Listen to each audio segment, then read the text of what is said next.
Մենք Հայաստանում լուրջ խնդիրներ ունենք, որ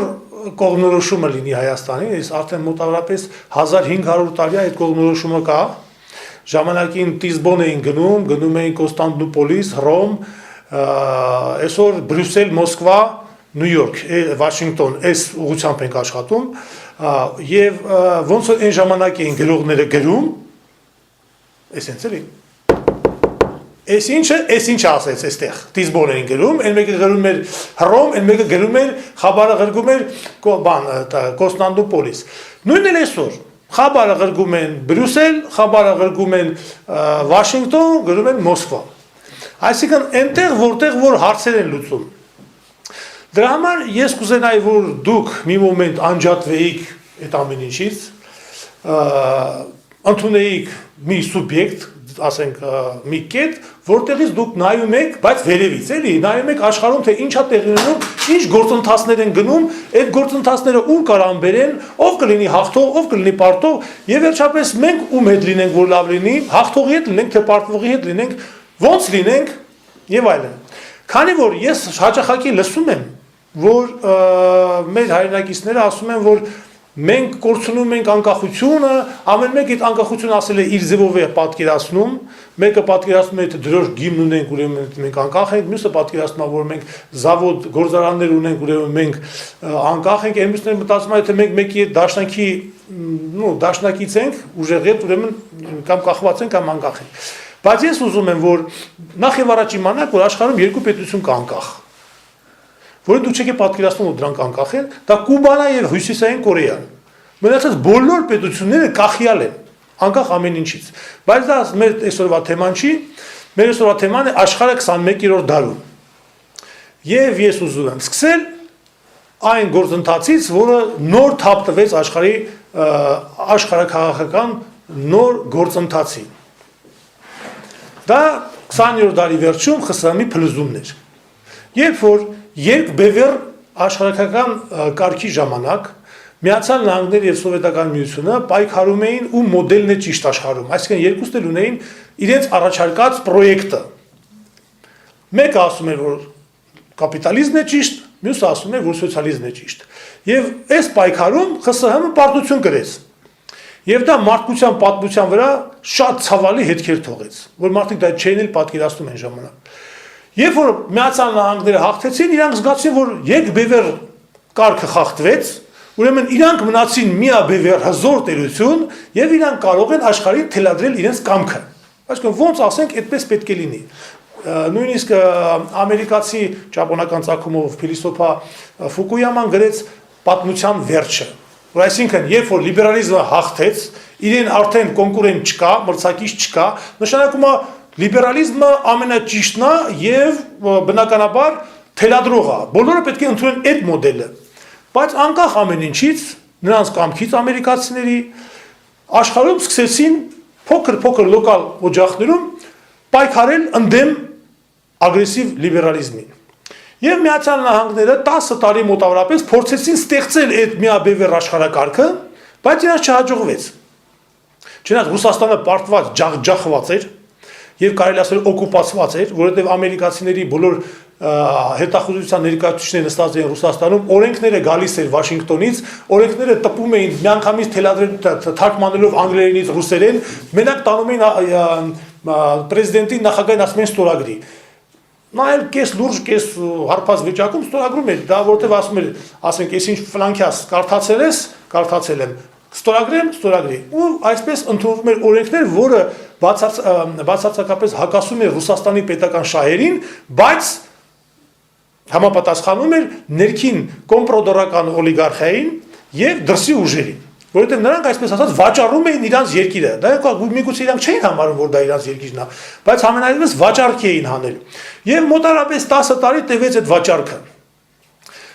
Միացյալ Նահանգները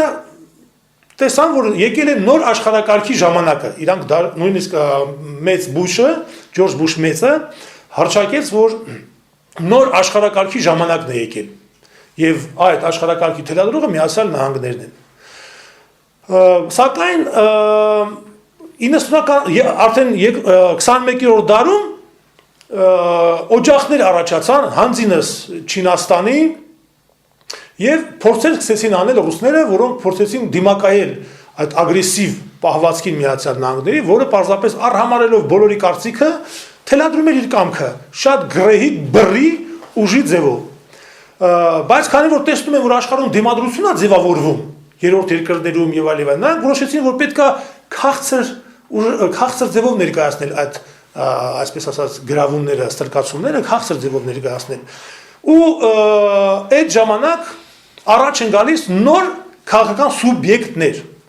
այսպես կոչված տրանսնացիոնալ կորպորացիաները, որոնք ժամանակի ընթացքում դարերի խորքից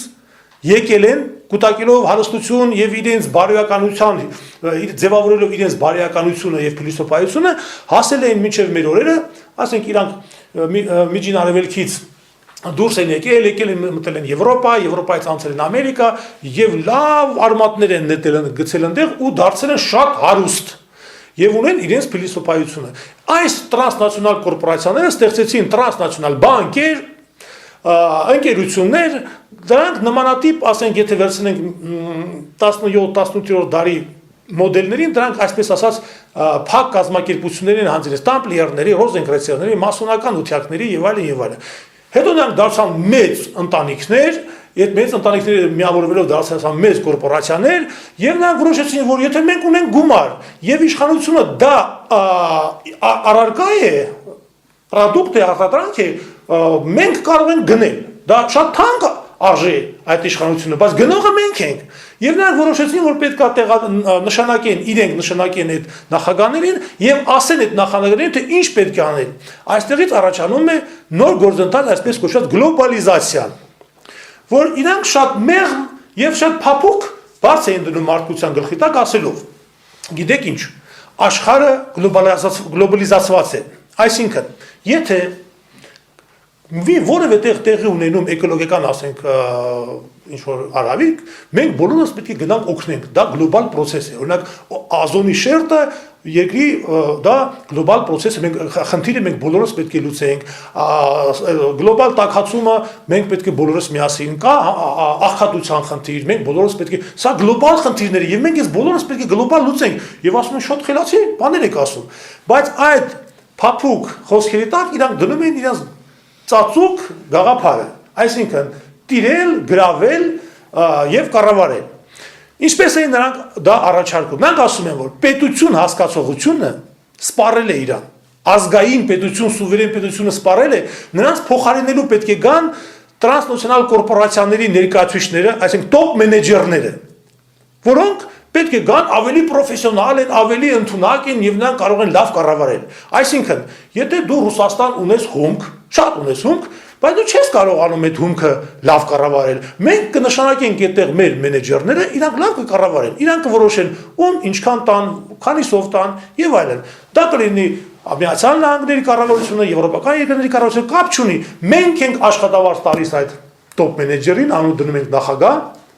Պարզ օրինակը դա Վրաստանում էր, Սաակաշվիլիի գլխավորությամբ, եւ մենք ենք ասում, թե նա ինչպիսի օրենքներ պետք է ընդունի, ոնց պետք է ընդունի։ Այսինքն պետություն, հասկացողությունը, ազգային ինքնուրույնություն, ինքնավարություն հասկացողությունը սպառել է իրան։ Փոխարինելու պետք է գանք մենք, տոպ մենեջերներ, տրանսնացիոնալ կորպորացիաները, Ռոքֆելերներ, Ռոթշիլդներ եւ այլն եւ այլն։ Ռոքֆելները զբաղվում են սպեկուլյացիայով դոլարի Ամերիկայում, Ռոթշիլդները ոսկու։ Այսինքն այդ ընտանիքներն են որոշում նա Եվրոպայում, նա Ամերիկայում, թե ինչպեսի քաղաքականություն պետք է լինի, որտեղ իրանք, եթե Ռուսաստանը ունի նավթ, գազ, նրանք ունեն դոլարի մեքենա։ Նրանք նստում են ու տպում են առանց կանգնելու դոլար։ Այդ թուղթը տպում են, թղթով սկսում են գնել ինչ ուզում են։ Նա այնքան են արդեն տպել, որ աշխարհով մեկ ծածկել են այդ թուղթը դարել է մակուլատուրա, բայց քանի որ Միացյալ Նահանգները այդ տպողները ունեն հզոր բանակ, հզոր նավատորմ եւ բոլոր ցանկացած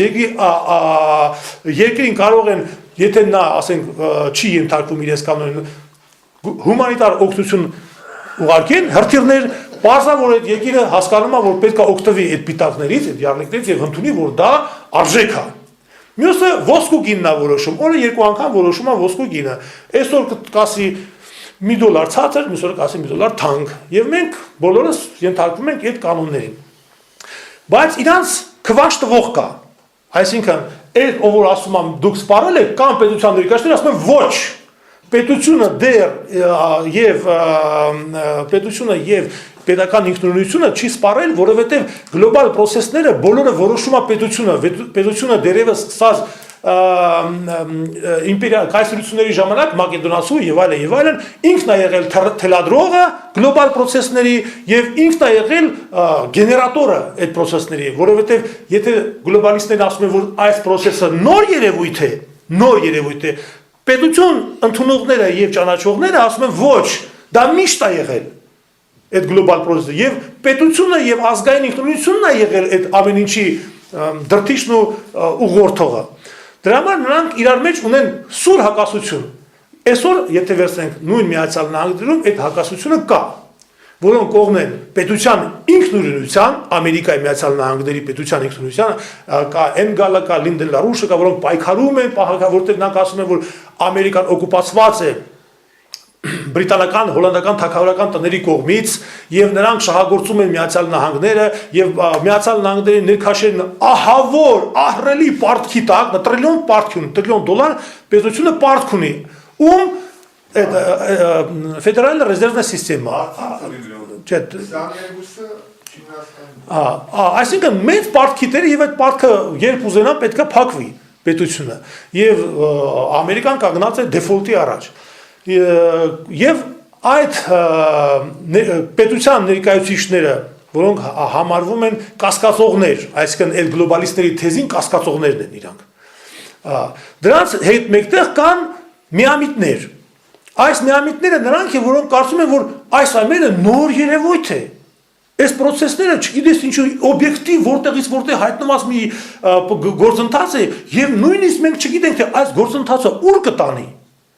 Սա կամ լավ է կամ վատ է չգիտենք, բայց ինչ որ նոր բան է եւ բոլորը բոբիկացել են, միացել են այդ գործընթացին, ուրախ, որովհետեւ ամեն մեկը ստանում է այս տրանսնացիոնալ կորպորացիան այդ գրանտներ, այդ գրանտներով իրանք ասես աշխուժացած աշխատում են եւ հենց դրանց են ներկայացնում, որ տեսեք կա կանաչների խնդրեմ, այսինքն էկոլոգիական խնդիրներ կան, գնացեք այդ խնդիրները լուծեք, կա սննդի խնդրեմ, կա հարուստ աղքատի խնդրեմ, այսինքն խնդիրներ կան, որոնք պետք է մենք լուծենք։ Բայց նրանք ընդամենը, այսպես ասած, աշխուժներն են, որոնց աշխուժության վրա գործը առաջ է գնում։ Հիմա ստեղծվում է այս գործընթացի մեջ ստեղծվել է 3 խոշոր համաշխարհային կենտրոններ։ Դա Հյուսիսային Ամերիկան է, հանդինս Միացյալ Նահանգների, Կանադայի, դա Եվրոպան է, նոր ձևավորված Եվրոմիություն, եւ դա Չինաստանն է։ Սրանք հզոր կենտրոններ են համաշխարհային, որոնք հարց են որոշում աշխարհում։ Չինաստանը երկար ժամանակ Դեն Սաոպինի, այսպես ասած, բանն էր ընդունել խոսքը, որ երբեք ցույց չտալ սեփական հզորությունը, սпасել հարմար ժամանակի։ Եվ ոչ մի ռազմական դաշինքների հետ երկրների դաշինք չկապել, որովհետեւ կախվածության մեջ չլիներ, չներքաշվել պատերազմների մեջ, սուսիկ, փուսիկ, զարգացնել քո տնտեսությունը, բանակը, գիտությունը եւ այլն։ Եվ այսօր Չինաստանը հասավ ահռելի հաջողությունների, ահռելի։ Բայց Չինաստանը որոշող չի, բայց հակադրվող է, пассив հակադրվող է։ Քանի որ Չինաստանը չի կարողանում առաջարկել ալտերնատիվ մոդել։ Աշխարհը կարիք ունի այսօր ալտերնատիվ մոդելի այս լիբերալ ֆաշիստական մոդելին հակառակ նոր մոդել, որովհետև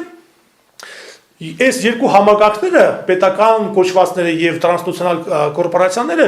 իրանք գնում են դեպի աշխարհի տիրապետության, դա իրանց փիլիսոփայության մեջ շեշտված է, այդ փիլիսոփայությունը վերծված է 5 կտակարանից, որտեղ Իսայի 60-րդ գլխի, եթե չեմ շփոթում 17 խոսքում ասում է, որ գնա եւ տիրապետի աշխարհը ես քեզ եմ տվել, որպես ընտրյալ ազգի։ Իսկ Գերիգորինացում ասում է, որ եթե չեմ սխալվում 19-րդ գլխի կամ 23-րդ գլխի 19 ու 20 խոսքերը, որտեղ ասում է տոկոսով փող տուր օտարին, քո սեքվական եղբորը տոկոսով փող չտաս, որտեղ Աստված քեզ օրհնում է, գնաս ու գրավես ազգերը։ Հիմա այս կտրվածքով մենք տեսնում ենք, որ Եվրոպան արդեն դարձել է սուբյեկտից վերածվում օբյեկտի։ Եվրոպան որքան ցանկացավ առանձնանալ եւ դառնալ առանձին սուբյեկտ, այսինքն որպեսզի Ամերիկան իր հասկողությունը թույլատնի իր վրա, այդպես էլ չստացվեց, Եվրոպան մնաց,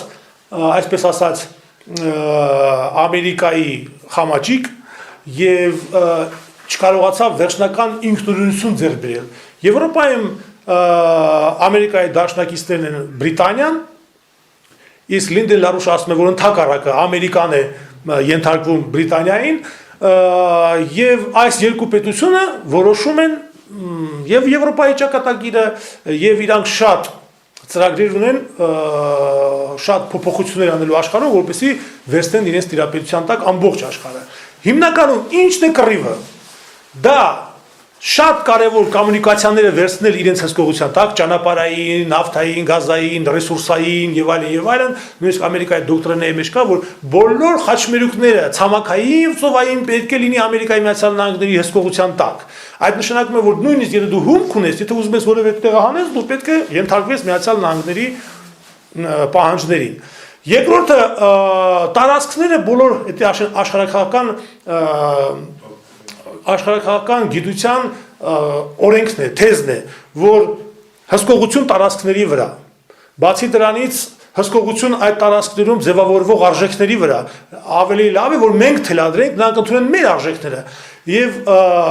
հիմնական թշնամիները իրանց դա ազգային արժեքներ են ցանկացած պետության, բոլոր ավանդական արժեքները դա թշնամին է լիբերալիզմի, լիբերալիզմը ոչ մի արժեք չի ընդունում։ Կան օրինակ ամերիկյան կոնսերվատորներ, որոնք հակասության մեջ են նեոկոնսերվատորների հետ։ Նեոկոնսերվատորները միացակները փչացած անգլոսաքսոններն են իսրայելցի, այսպես հрьяաների հետ միասին։ Նրանք այսօր կազմում են Ամերիկայի նեոկոնսերվատիվ շարժումը։ Հիմա նրանք առաջարկում են, որ դուք որպես ազգ պետք է ընդունեք այն արժեքները, որը մենք ենք ընդունում։ Եթե դուք դա չեք ընդունում, ուրեմն դուք հակաժողովրդավարական տոտալիտար ազգ եք, ասենք խփնված ազգ եք, հետամնաց ազգ եք, որպեսզի դուք լինեք զարգացած, դուք պետք է ընդունեք մեր արժեքները, ինչպիսին են այդ արժեքները, որտեղ գրավելու տարբեր ձևեր կա, եթե Հռոմի ժամանակներով Հռոմը գալիս էր կայսրուց ու գրավում էր, լեգիոներ թողնում այդտեղ եւ ասում էր դու այստեղ նալոգ հավաքողն ես, հանգարց չենթարկվեն, մենք գալիս ենք։ Դա գրավելու մի ձև էր։ Երկրորդ ձևը մոդելը առաջարկեց հետախույզ Բրիտանիայի բոլորիդ հայտնի Լորես Արաբացին, որ ասաց մենք պետք է ստիպենք բեդուին արաբներին իրար գյուլեն սպանեն մեր բրիտանական շահերի համար։ Եվ այստեղ մշակվեց Ամերիկայի կողմից եւ առաջարկվեց նոր ծրագիր, կոչվում է Մեծ մերձավոր արևելք, որտեղ որ բոլոր տերությունները պետք է կորցնեն իրաց անարդարի սահմանները, որ կոչվում է արյունոտ սահմաններ, անարդարացի սահմաններ, արդարացին կասի Միացյալ Նահանգները, որոնք են արդարացի սահմանները։ Եվ այդ ռեգիոնում պետք է ձևավորեն նոր պետություններ, քանդվեն մնացածը, որ իրանց ասենք չի ենթարկվում, նրանք համարվում են տոտալիտար երկրներ։ Եվ այստեղ սկսվեց այսպես կոչված արաբական գարունը, որովհետև դա մի նպատակ ուներ։ Իրենց ագենտներին բերել իշխանության եւ 100%-ով ենթարկել, բայց այնպիսին են այդ ագենտները, որոնք ոչնչացնում են բոլոր ավանդական արժեքները։ Ովքեր են, այսպես ասած, սալաֆիտները, վախաբիտները, եղբայր իսլամիստները, մուսուլմանները, Ալ-Քաիդան, սա Միացյալ Նահանգների ագենտուրան է։ Պատրաստված Միացյալ Նահանգներում, դաստիարակված, ֆինանսավորված եւ գործուղում ուղարկված այդ ռեգիոն։ Հիմա նայեք, երբ որ արաբական գարունը սկսեց, նրանք ովքեր որ եկան իշխանության գլուխ, Թունիսում եկան իշխանության գլուխ, խեղճուկրակ Մուամմար Կադաֆին խեղճակոտոր արեցին, թե ողջակոտոր արեցին, այդ ծաղկող Լիբիան, աշխարհի ամենաարդարացի, ոնց որ ասած ծաղկող երկիրն էր, որ անապատից այդ մարդը դարձրել էր մի դրախտ, 3 միլիոնից դարձրել էր 6 միլիոն բնակչությունը, եւ այնպիսի լգոտներ ունեին այնտեղի քաղաքացիները, որ մենք ուղղակի կերազենք, այսինքն մենք կարանք մեր երազանքում դա տեսնենք։ Օրինակ, ուսանողը ստանում էր $1000 ուսանողական վարձ։ Նա եթե ուզում էր գնալ արտասահման 100%-ով պետությունը ֆինանսավորում էր նրա ուսումը արտասահմանում։ Նա եթե ուզում էր ամուսնանալ, նա միանվագ նրան տալիս էր $70,000։ Եթե նա ուզում է մեքենա գնի, ցանկացած մագնիշի 50%-ը տալիս էր պետությունը։ Բժշկությունը բացարձակապես ձրի, ամենալավ տեխնիկան բժշկական գտնվում էր Լիբիայում եւ այնտեղ կեղծ դեղորակ վաճառելու մահապատիժ էր հասնում։ Այսինքն այդ ծաղկող երկիրը նրանք համարեցին բարև ձեզ ոչ դեմոկրատական, ավիրեցին, կործանեցին, հիմա էլ իրար են ուտում այդ տարբեր ցեղերը։ Այսինքն որտեղ որ նրանք եկան իշխանության գլուխ, այսպես ասած իսլամական ընդդիմությունը հանձինը սալաֆիտների, վախաբիտների, եղբայր մուսուլմանների, որոնք պատրաստվել էին ամերիկական եւ բրիտական հետախուզական կենտրոնների կողմից, նրանք միանգամից մցրեցին մի այլանդակ ռեժիմ։ Այսինքն որտեղ որ պետք է գործի շարիաթի օրենքը։ Ըստ այդ օրենքի համաձայն սկսվում է, պատկերացրեք Եգիպտոս կամ Թունիս, որտեղ աշխարհիկ պետությունն է, որտեղ գիտություն, մշակույթ եւ այլն զարգացել հասել է ինչ-որ մակարդակի, գալիս ասում են այդ բոլորը շեյթանից է։ Լիբիայում ես վերջերս վառեցին գրադարանը։ Նրանք սկսեցին կործանել, ավերել եւ կանանք պետք է հասնել չդրաները, իսլամական մսկիթները պետք է ավիրել, որովհետեւ դա ոչ իսլամական օրենքի, օրթոդոքս օրենքի համաձայն է կառուցված, այն ազան կանչողները պետք է այտենց չերքեն, այլ պետք է պրոստո ոռնան, որովհետեւ ես ինչ ա համերգ չի ասում են հելնում եք երգում եք այդտեղից։ Դուք պետք է ոռնաք, կանչեք գեշ ցենով։ Այլ դուք հելնում եք երգում եք, այսպես ասած, դա չեղավ, դա լավ չի։ Այսինքն մի ու ամեն զարգացում կասեցվում է սրընթաց դեպի դեգրադացիա, քարիդար, սրընթաց։ Ինչ է պետք միացյալ նահանգ, հենց դա, որովհետեւ նրանց պետք է որպեսզի այդ նավթահանող այդ գործարանները մնա անվնաս, նրանք այդտեղ մասնավոր բանակներ են բերում, հսկում են եւ այնտեղից անխաթար իրանց ուզած գնով այդ նավթը դուրս գա։ Պատկերացրեք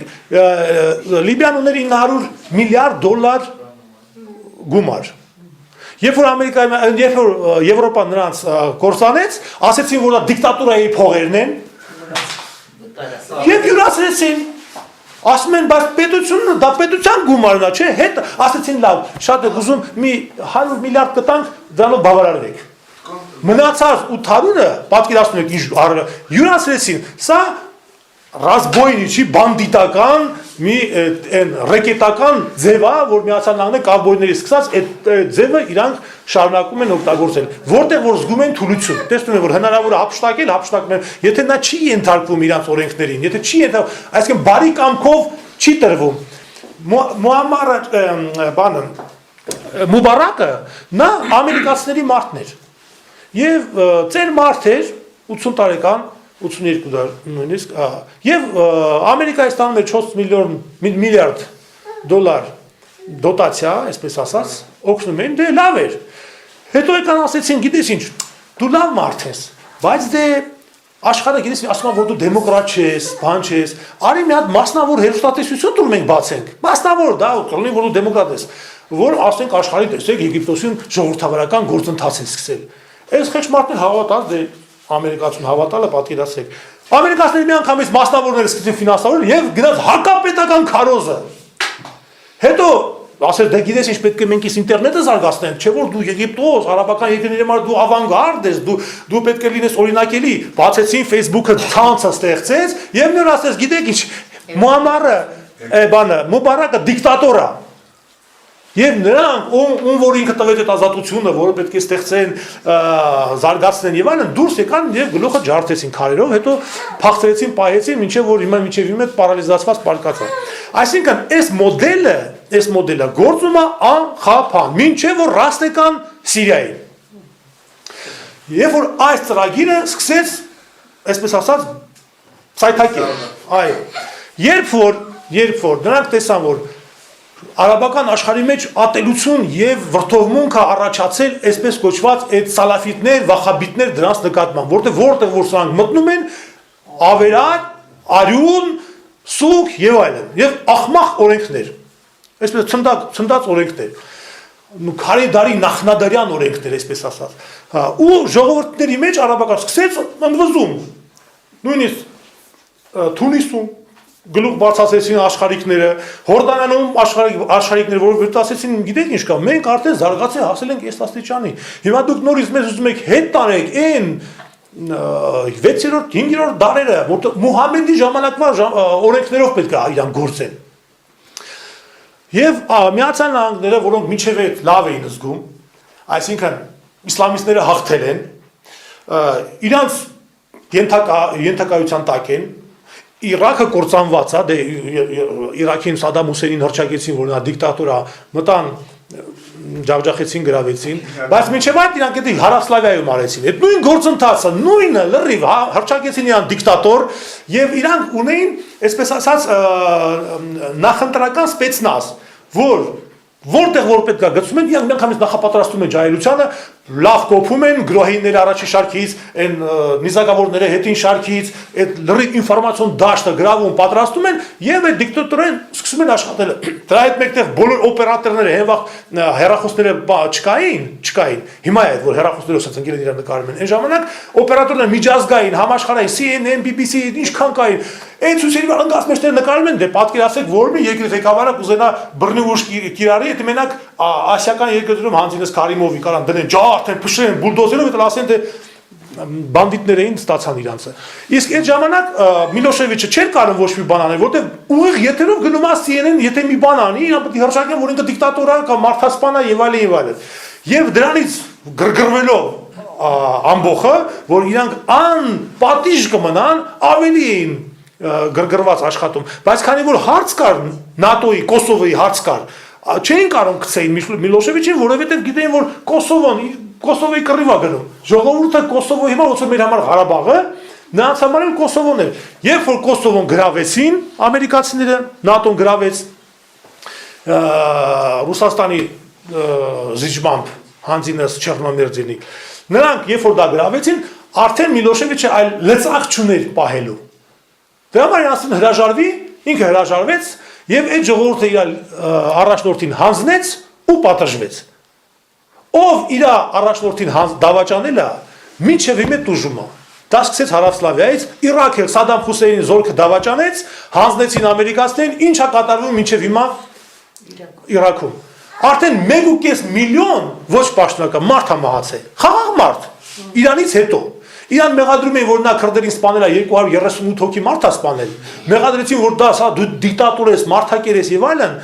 բայց իրանք այսօրվա դրությամբ արդեն կործանել են 1.5 միլիոն մարդ եւ դա համարվում է դեմոկրատական երկիր, ասում, բայց մենք ձեզ դեմոկրատիա ենք բերել։ Օղորմացիկ լուսահոգի դեսպանը Իրաքի իմ ընկերն է։ Մանրամասն պատմել է ինձ այդ իրադարձությունները ոնց է տեղի ունեցել, ինչ են արել ամերիկացիները եւ այլն։ Եվ այդ տվյալները, որ այսօրվա դրությամբ ասում է, ինչ տերորիստական խմբեր են պաշտպանում ամերիկացիները, բոլոր պետության ղեկավարների դեմ, ովքեր որ հենց ուզում են իրենց պետական շահերը պաշտպանեն, միանգամից հայտնվում են այդ տերորիստները, Ալլահ Ակբար եւ սկսում են աչուձախ պայթացնել։ Նույնը այսօր Իրաքում նավթը պետության չի ընդհանրում, հյուսիսը տվել են քրդերին, դե քուրդ ասած էլի ամերիկացիների կամպանիաներն են։ Հա, բոլոր բաները մասնացել են 3 բաժին, սունիներ, շիաներ, եւ այսօր եթե պետությունը հրամայում ասում դու թուրքերը այսօր Իրաքի հյուսիսից նավթ են առնում։ Պետությունը ասում է, բայց դու ումից ես առնում, ես եմ պետությունը։ Այսինքն արդեն մասնատված երկիր է։ Այսինքն այդ բանի ծրագիրը Ռալֆ Պետերսի, որ առաջարկեց այդ ծրագիրը, այսօր իրանք հանգիստ իրականացնում են, բայց այս Սիրիայի դեպքում ձախողվեց։ Եվ իրանք չէին սպասում։ Ինչի ձախողվեց։ Որովհետև Ռուսաստանը ասեց ոչ։ Իրանք չէին սպասում դες բան, որ Ռուսաստանը կասի ոչ, որովհետև իրանք գիտեն, որ Ռուսաստանը կործանված է։ Կործանված, բայց ինչպես 18 թվականին, երբ որ Բրիտանիան եւ այլն պետությունները հովանավորում էին մի կողմից սպիտակ գվարդիականներին, մյուս կողմից կարմիրներին, որ իրար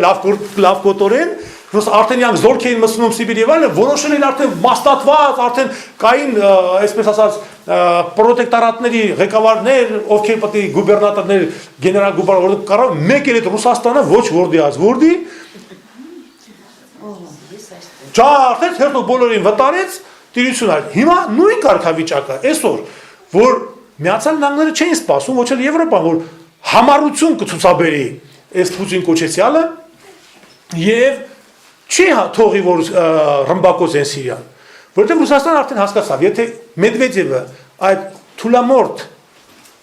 ոչ մի բանը, ասма ինձ խափեցին, ասма Լիբիայի հարցում, ոնց կարելի է պետության ղեկավարին խափել, դու հարիվ չես, դու հո ֆայլի բազարում չես, որ քեզ եկան խափեցին, մի բան ասեցին, մյուս բան ծախեցին, դու ոնց կարաս գնաս նստես, ասма իրանք ասեցին, որ մենք ուղղակի օդային տարածքն ենք հսկելու, որ Կադաֆի օդային ուժերը ռմբակոծեն խաղաղ բնակչություն, բայց իրանք սկսեցին թռնել եւ ռմբակոծել, ամերիկյան ու ՆԱՏՕ-ի, ոչ թե ամերիկյան, ՆԱՏՕ-ի ուժերը իրենք սկսեցին ռմբակոծել, եթե քեզ խափում են, դու իրավունք չունես ղեկավարել ես, կամ էլ դու միտում ունես, միտումնավոր ես դու դա անում, իբր թե դու վայ խափեցին ինձ, էլի, այս դեպքում, երբ որ Ռուսաստանը ասեց ոչ, այդ որ ասում է ոչ, աշխարհում հո արթնանում են, այս ոնց եղավ, բայց մենք գիտենք, որ պետք է ինքը ասի այո, ու սկսում են զգալ, որ Ռուսաստանը, որ 10 տարի առաջ ոչ մի բան էր, ուղղակի հզոր տարածք էր, եւ զիջում էր ամերիկացիներին, ինչ ասում էր անում էին, այսօր ինչ ասում է չեն անում, հետո ասում է դե գիտեք ինչ, ես եմ հիմա ասում կներեք էլի, ես կարամ հիմա այլ բան ասեմ, ու Միացյալ Նահանգները ստեղ զգացին, որ իրանց մոտ մի բան են չի, ինչ է են չի, տրանսնացիոնալ կորպորացիաները իրանց համար պետություն հասկացողությունը ես ասացի գոյություն չունի, նրանք իրանց կապիտալը տանում են որտեղ ուզում են, նրանց համար աշխատուժը, աշխատավոր ժողովուրդ ինձ հասկացողություն գոյություն չունի, գոյություն ունի էժան աշխատուժ, նրանք որոշեցին, որ Ամերիկայի ժողովուրդը այնքան է հղպացի արդեն, ձրիակեր, որ հերիք է ինչքան սրանց կերակրեցին, հիմա գնում ենք Ֆիլիպիններ, գնանք, ասիական տեղափոխվենք արևելք, որտեղ որ ավելի շատ մարդկություն կա, 2-3 աշխարհի մեծ մասը գտնվում է Ասիայում, մենք ինչ ենք ստեղ նստել, ամերիկացիներին, եւ Ամերիկան սկսեց քաղաք առ քաղաք սննկանալ, համաշխարհային մեքենաշինական Դեյտրոյթը սննկացավ, այսինքն ինչի համար էր Ամերիկան ծաղկում այն ժամանակ, որտեղ ինքը ուներ կոնկուրենտ հանձինը ԽՍՀՄ-ի, որը աշխարհին առաջարկել էր այլ պրոյեկտ,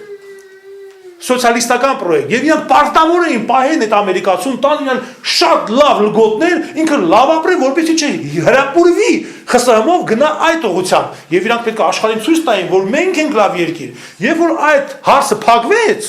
այսինքն ԽՍՀՄ չկա, ոչ մի օրինակ չկա, Չինաստանը 5 իրանով է, ոչ մեկ չուզենա Չինաստանի մոդելի տակ մտնել, չինացիների տակ մտնել, այդ դեպքում էլ ինչ կարիք է այս ձերակերներին պահել ամերիկացիներին, ու սկսվեց բանկրոտությունը, գործազրկություն եւ այլն, չհաշված որ միգրանտների հոսքը եւ այլն, երբ որ Եվրոմիությունը ցանկացավ լինել ինքը դառնալ այդպիսի սուբյեկտ ակտոր, ասեցին դու պետք է ընդունես Աֆրիկայից եւ Մերձավոր Արևելքից եկած փախստականներին, իսկ դա տնտեսությունը կործանում է, երբ որ նրանք կործանում էին Լիբիան, Կադաֆին սահմանը բացել էր Թունիսից, էշելոններով գալիս էին, ստանում էին Լիբիայի պասպորտ, Թունիսի, Աֆրիկայի երկրի ժողովուրդները, բոլորը, ով ուզում էր, գալիս էր, տալիս էր իրան, մտնում էին, միանգամից վերցնում են Եվրոյի քարտը, ու դեպի Փարիզ, Իտալիան արդեն փակել էր դռները գնացքի, որտեղ արդեն այդ սահմանակից երկրները արդեն խեղդվել էին, իրանք 20,000 բնակիչ էին, այնտեղ 100,000, 200,000 եկել էին Աֆրիկայի ժողովուրդներ, արաբներ էին եկել, նեգրներ, որտեղ տեղադրել էին դրանց, տեղավորել, փակում էին գնացքի դռները ու այսպես դեպի հյուսիս, գնացեք ուր ուզում եք, եւ Եվրոպան այսօր մի հատ նենց խնդրի առաջ է կանգնել, որտեղ աշխատողը մենակ գերմանացիներն են, Գերմանիան պետք է կերակրի ամբողջ այսպես կոչված Եվրոմիությանը. Հիմա նրանց միացան մեր արևելյան Եվրոպայի երկրները, դրանք քիչ էին միացան սովետական նախկին երկրները, մեծ բարձրյան երկրները, եւ բոլորը սպասում էին, որ իրանք պետք է ապրեն ինչպես գերմանացիներն ու բրիտանացիները, բայց իրանք չգիտեին, որ նրանք ապրում են ձեր հաշվին, այլ հարիվներ, նրանք ձեր գրփելով, թալանելով են տես դարել, նրանք իրաց գաղութներ են թալանել, կործանել, միլիոնավոր աֆրիկացիներ ու ասիացիներ են կործանել, որ հասել են այդ դրան, դուք հիմա եկել եք ուզում եք ոչ մի բանով դառնաք եվրոպացի, գերմանացի կամ անգլիացի, եւ բոլորի գործարանները փակվեցին, ինչ ուներ Բուլղարիան, ինչ ուներ Ռումինիան, որտեղ նրանք ասացին, գիտեք ինչ կա, աշխատողը մենք ենք, մեր ապրանքը պետք է բերենք ձեր մոտ ծախենք, դուք ինչ ապրանք եք ուզում հանեք, արտահանեք, բերեք, բա մեր ապրանքը մենք ինչ անենք, Նշանակում է, որ դուք պետք է այս գործարանները փակեք, այս դոտացիաները փակեք, ժողովրդին ուժ լրիվ լգոտները վերջացրեք, ամեն ինչը փողով։ Գործարանները փակում եք, մենք հենա ինչի դուք պետք է արտադրեք, եթե մենք կարանք ասենք Գերմանիայից ձեզ բերենք կոշիկ, ինչի կոշիկ արտադրում։ Շորեք ուզում խնդրեմ Իտալիայից կարանք բերենք, ինչ եք արտադրում։ Այսինքն այնտեղ որտեղ որ սոցիալիստական լագերում կային պարտադիր պետք է լիներ արտադրություն, այդ արտադրությունը պետք է վաճառվեր եւ դա աշխատավարձ էր, գործատեղ էր եւ մարդիկ ապրում էին, նրանք գիտեին թե դա տենց էլ պետք է լինի։ Կապիտալիզմի օրենքը տենց չի։ Խոշոր կապիտալը հափշտակում է փոքրին, մի քիչ փոքր ավելի փոքրին, այն ավելի փոքր ավելի փոքրին, որտեղ ինքը իր բնությամբ գիշատիչ է։ Պետք է ստանա շահույթ, գեր շահույթ։ Դանին կա մի հատ անգլիացի էկոնոմիստ, որը լավ ասել էլի, Մարքսի անկրկնում ասում է, ապահով է կապիտալի 300% շահույթ, չկա հանցագործություն, որին նա չգնա։ Փայլուն, դիպուկ նկարագիր։ Հիմա այս երկրները, որոնք տեսան, որ հիմա համ իրաց ժողովրդին պահել, հիմա այն մնացածին էլ պետք է պահեն։ Այսօրվա դուսան մեծ բարձրան երկրները դարձել են, այսպես ասած, պարազիտ երկիր, որտեղ մնացել են այդտեղ այդ երկրում մենակ թոշակառուները, որոնք ստանում են 100 եվրո թոշակ, երիտասարդությունը, մանավանդ օրինակ Լատվիա երիտասարդությունը ամբողջ երիտասարդությունը լքել է այդ երկիրը։ Մի օրինակ մենակ 400,000 Բրիտանիայում են, բրիտանացիները հատուկ օրենք են ընդունել լատիշների դեմ։ 400,000 երիտասարդ եկել են այնտեղ։ Հիմա իրանք որոշել են ընդհանրապես արդեն փակեն բոլոր միգրանտների դեմ։ Բրիտանիան ուզում է դուրս գա Եվրոմիությունից, որովհետև դա իրանց համար պատիժ է։ Սահմանները բացա Աֆրիկայից, Ասիայից, Պակիստանից, Հնդկաստանից, ամեն մեկը մի 10 միլիոն ուղարկել երիքա։ Հիմա 1.2 միլիարդ Հնդկաստանի համար ի՞նչ է, որ մի 100 միլիոն չուղարկի։ Այսինքն այդ երկրները սկսում են արդեն շնչահեղձ լինել, նրանք չկարողացան ոտի կանգնեն, որովհետև Միացյալ Նահանգների կոնկուրենտ էին դրանք եւ նա պետք է թույլ չտար, որ նրանք բացարձակապես ազատվեն, քանզի նա վախեցնում էր նրանց ԽՍՀՄ-ով եւ այդ երկրներին տիրում էր։ Երբ որ ԽՍՀՄ կորավ, հիմա սկսեցին վախեցնել Պարսկաստանով, որովհետեւ այդ Միրզավոր Արիքի արաբական երկրներին վերցնի իր հսկողության տալ։ Ասիական երկրների վախեցնում է Չինաստանով, որովհետեւ Ճապոնիան, այնտեղ Մալայզիա, Ֆիլիպիններ, Վիետնամ եւ այլն նրանք իր հետ գործ բռնեն, քանի որ կա չինական աճող այդ հզոր վտանգը։ Այսինքն սա մանիպուլյացիաների խնդիր է, որ Միացյալ Նահանգները կարողանում են մինչև հիմա դա լավ օգտագործել, որպեսզի լինել գերիշխող, թելադրող։ Բայց հիմա եկավ մի պահ, որ այլևս աշխարհը իրան էլ չի լսում։ Ասեցին, որ գիտեք ինչ, ինչքան լսել ենք հերիքա։ Նույնիսկ իրանց արծիվները, գաղափարական, Բժինսկի եւ այլն, զգում են արդեն Ամերիկան այն չի, ինչ եղել է ժամանակին, որտեղ այն ժամանակ կար շատ հզոր, այսպես ասած, անգլոսաքսոնական, կոնսերվատիվ, պուրիտանական պարկ եւ կարամ ասեմ մի քիչ ռասիստական, ոչ թե մի քիչ ռասիստական եւ այսպես ֆաշիստական ռեժիմ էր։ Հանդես էին գալիս ազատության բոլորի համար, բայց այդ ազատությունների ամենազատ անգլոսաքսոններն էին։ Հիմա այս վիճակում մնաց 3 մոդել համաշխարհային պրոյեկտ կա։ Մեկը դա համաշխարհային լիբերալիզմն է, մյուսը ֆաշիզմն է, որ տվել է Եվրոպան, մյուսը դա սոցիալիզմն է։ Ուրիշ մոդել աշխարհը չունի, որ ուղղությամբ զարգանան։ Հիմա այս լիբերալիզմը եւ ֆաշիզմը քիրվա են դարել, որտեղ ամեն մեկը տալիս է Իրանը։ Օրինակ դուք եթե Հիտլերի պատմությունը իմանաք, Հիտլերի ժամանակ գոյություն ունեին երկու շարասյուն կար, մեկը SD-ն էր գրոյին, մեկը SS-ն էր, Հիմլերն ու Ռեմը։ Ռեմի թևը դրանք, այսպես ասած, միասեռականների թևներ։ Իրանք միասեռականներ էին։ SS-ը դրանք ռասիստներն էին, այսինքն արիական, մարդաբաններ եւ այլն, իսկ SD-ն դրանք այն իրանք գոմիկներով հավաքվել էին լավ դաշինքեր, էլի, լավ դաշինքեր։ Դա դաշինք ամենաուժեղ դաշինքն է, ասեմ ձեզ։ Հա, հետո որ Հիտլերը գալիս է իշխանության գլուխ, հեսը գալիս ասում է Ֆյուրեր, բա դու գիտես Ռեմը ով է։ Դե որտեվ իր կոնկուրենտն է, ինքը պետք է ոչնչացնի դրան։ Ասում է ով է, ասում է ինքը գոմիկա չի կարող պատահել, ասում է գնանք ապացուցեն։ Գնում են Ռեմի դաչան, հա, ախրանան վերացնում են, մտնում են ու հենց անկողնում բռնում են Ռեմին։ Ինչ որ սպայի հետ, հա, սա վայ Ֆյուրեր դա սա խափում են, սա սեշինեշի գնդակարել։ Եվ այդտեղ այդ մի գիշերվա մեջ SD-ն ոչնչացրեցին, SS-ականները, այսինքն էլիտային ոչնչացրեցին, նրանք անցան ընդհանրակ, երբ որ ֆաշիզմը, այսինքն Հիտլերը պարտվեց, նրանք գլուխ անմիջապես բացատրեցին, որ մեր ժամանակն է եկել։ Եվ եվրոպական, ազգայնական, այսպես ֆաշիստական շարժումը նրանք սկսեցին գլխավորելը։ Որովհետև որտեղ տենում են, եթե ինքը իրան դրել է ֆաշիզմը, անպայման գոմի կլինի։ Նույնիսկ Ամերիկայում էդ էր, Եվրոպայում էդ էր, իրանք այդ ժամանակ իրանք այդ դերն էին տանում։ Հետո տենում է որ այդ ֆունկցիան, այդ անունով դու չես կարա բարձրանաս։ Մեկը պատերազմը եղել է, մարդիկ ատում են, եւ դու դրանով չես կարա վերադառնաս։ Այդ ժամանակ ասեն, այդ դեպքում մեր այլասերությունը պետք է ներկայացնենք որպես դա ազատության եւ ազատ սիրո խորհրդանշի 63-60-ական թվականներին իրանք դրան հասան եւ ինչ էին այն ժամանակ ուզում։ Ազատություն, որպես ցանկել են մարդ, մի նեղեք իրանք, դե հիմա միասեռական է ոչինչ։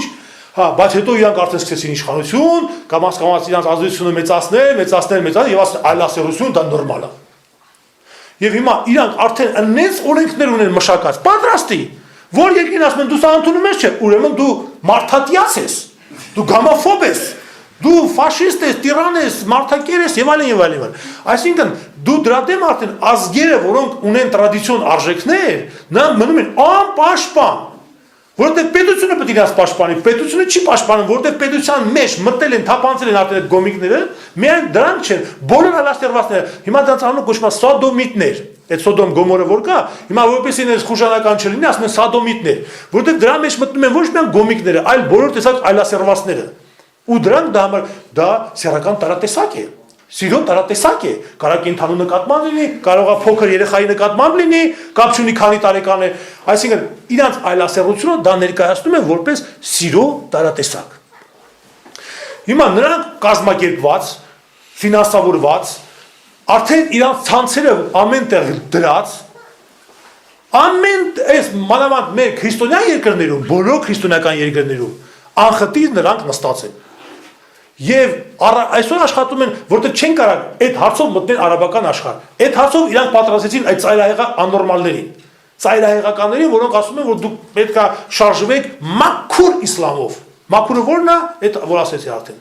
Ամեն ինչ ավիրում ենք, կործանում ենք, չադրիքը հագնում ենք, էսի ամենամաքուրն է։ Ու այսօր Սիրիայում աշխարհի բոլոր այդ աննորմալները տերորիստը եկել լցվել են Սիրիայում, իբր թե պայքարում են Սիրիայի ազատության եւ ժողովրդավարության համար։ Ու ամերիկացիները դրանց ֆինանսավորում են։ Երբ որ արդեն բացահայտվեց, որ Ալ-Ղաիդան բան, այդ սաղ տերորիստական կազմակերպությունները ֆինանսավորվում են Ամերիկայի կողմից, օգտվում են Թուրքիայի կողմից։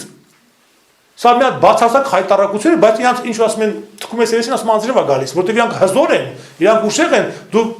դա նույնիսկ եթե ապացուցեցիր, ոչ մի բան չես կարող անես։ Ասենք թե ապացուցեցիր։ Ինքը ասում է դա պատերազմ է, դա մենք չենք, մենք տալիս էինք այն ազատական բանակին, Սիրիայի ազատ բանակին նրանք եկան խլեցին եւ այլն, բայց փաստերը անողոք են, եւ դրա մասին արդեն քանի հոգի ասել են, նույնիսկ բրիտանացի ժուրնալիստները, Թուրքիայի նախկին ռազմական ակադեմիայի գեներալ հրամանատարը ասեց ու ղրգեցին միանգամից իրան ուղարկեցին Աստավկա։ Այսինքն այս ամեն ինչը իրանց համար դառել է նորմա, որ ցույց տվեց Ամերիկան, որ ամեն ինչ դա իր ագենտուրան է, Բեն Լադենը դա իր ագենտն է եղել, որի վրա ինքը ծախսել է $3 միլիարդ սկզբնական շրջանում, որպեսզի նա կազմակերպի այդ ցանցը, որպեսզի նա պայքարի խզմի դեմ, այդ ոնց եղավ հետո այդ ագենտը դուրս եկավ իր դեմ։ Եվ այդ ցանցը իրանք օգտագործում էին Ալ-Կաիդա գլադերին տեսնեն Աֆղանստան, մտնում ենք Աֆղանստան, այնտեղ տեսնեն Իրաքում, չկարողացան ապացուցել, որ Իրաքում կա, ասեցին դե քիմիական զենք կա։ Այդ քիմիական զենքները չգտան, ասեցին, բայց մենք հո դեմոկրատիա բերեցինք Իրաք ժողովրդին։ Այսինքն այս լկտի խաբեությունը եւ այս բռի ուժը հոգնել է աշխարհը սրանցից։ Դրա համար հիմա իրանց քաշը գնալով ընկնում է։ Եվրոպան արդեն տնքում է։ Այս միգրանտներից, այս որ պետք է աշխարհի ու պատկերացեք, այնքան են իրանք արդեն աննորմալացել, որ Հոլանդիա այլասերությունից արդեն պետք է սատկի։ Այդ հարցը թողել է մարդատյացների դեմ պայքար տանում։ Ով գոմոֆոբների դեմ պայքարատանում, նա արդեն իսլամանում է արդեն, նա այդ դարդը թողած, այդ մարդատյացների դեմ, այսինքն հոլանդացի մաքուր, նորմալ հոլանդացիների դեմ կռիվ է տալիս։ Այս կողմից իսլամն է գրավում, այն կողմից այլասերվածներն են փչացնում, բայց ինքը հələ դեռ պայքարում է, այսպես ասած, մարդատյացների դեմ։ Նույնը ամբողջ Ֆրանսիան կործանված երկիր է։ Այնտեղ կա ֆրանսիացի փիլիսոփա Գեյոմ Ֆայը։ Նրա այդ հանդիպման ժամանակ Սանկտ Պետերբուրգում լացում էր այդ մարդը։ Ասում էր դուք ստե Ռուսաստան դուրս եք գալիս, ձեր դեմ բոլոր ռուսներ են։ Ես դուրս եմ գալիս Մարսել, դերում մի հատ ֆրանսիացի չկա։ Ման եմ գալիս, մոլ մե Ֆրանսիան ուրախանում եմ։ Այսինքն այնպես անտանալի վիճակ է դարել իրանց համար, որ եթե դու այդ հարցը բարձրացնում ես, միանգամից դառնում ես ֆաշիստ, պիտակավորում են քեզ, որ դու ռասիստ ես եւ այլն, բայց ասում ես, սա չէ որ իմ նախնիների երկիրն է, իրանց պայքարած ստեղծած երկիրն է։ Ես ո՞նց կարող եմ հանգիստ փողոցներ են փակվում, երբ որ սկսվում է դրանց իրանց նամազը կամ իրանց որևէ ոչ թե շարժում, այս ասենք տոն, որևէ տոն այդ փակվում է ամեն ինչ։ Ֆրանսիացիների մոտ շոկ է եւ ասում բայց ինչ կա զարմանալու, եթե մենք տեսնում ենք Ֆրանսիայի փողոցներում մի ընտանիք իսլամական գնում է հետևից մի 10 չոջուխ են գնում, ֆրանսիացին տեսնում ենք հակառակ այդպես գալիս է տղան տղայի ձեռքը բռնած հիացած ընտանիք են գնում են։ Այդ դեպքում այդ ազգը, այդ երկիրը դատապարտված է կործանման։ Ոչ տնտեսությունը, ոչ նա աճն ու վայրեջն ու վերելքը կփրկեն նրան, եթե տենց են կործանվել շումերները, տենց են գոռալ հռոմեացիները եւ այլն եւ այլն եւ այլն։ Այն երկրում, որտեղ միասեռականություն այլասեռությունը գլուխ է բարձրացնում, այդ պետությունը կործանվում է հավիտյանից հավիտենից։ Այդպես են եղել հուները, այդպես են եղել ասպարտացիները, հռոմեացիները, որոնք որոշեցին, որ իրանք նույնպես հատուկ սիրով օժտված մարդիկ են եւ աճը կանգնեց, այլասեռությունը շարունակվեց, փտեց, նեղեց, եկան բարբարոս այսպես կոչված ցեղեր, ջարդեցին, թողեցին գնացին։ Հիմա Եվրոպան դա է սպասվում, որովհետեւ կգա մի օր մենք կտեսնենք, որ Փարիզի փողոցներում շարիական պատրուլները կսկսեն հսկելը թաղամասերը, ոնց որ այսօր արդեն որոշ թաղամասներ, որտեղ ապրում են մուսուլմաններ, այնտեղ արդեն շարիատական ոստիկանությունն է։ Առանց օրենքի, առանց բանի իրանք որոշել են, որ մենք ենք ստեղ նայողը, հանկարծ եթե տեսնեն ինչ որ մուսուլմանուհի, դա նույնիսկ եթե Եվրոպա դեմքը փակած չի, գալիս ասում են ինչու՞ չես չադրայով ման գալիս։ Նույնիսկ Ֆրանսիացուն կարան այդ բանը ասել։ Հիմա այսօրվա դրությամբ Եվրոպան այդպիսի մի ողորմելի վիճակում է։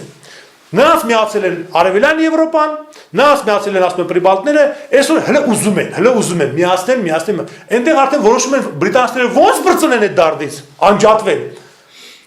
Սրանք դեռ ուզում են միացնել։ Հարցրեք հույներին, հարցրեք բուլղարացիներին, հարցրեք ռումինացիներին, եղբայր միացել եք, ինչ եք ստացել։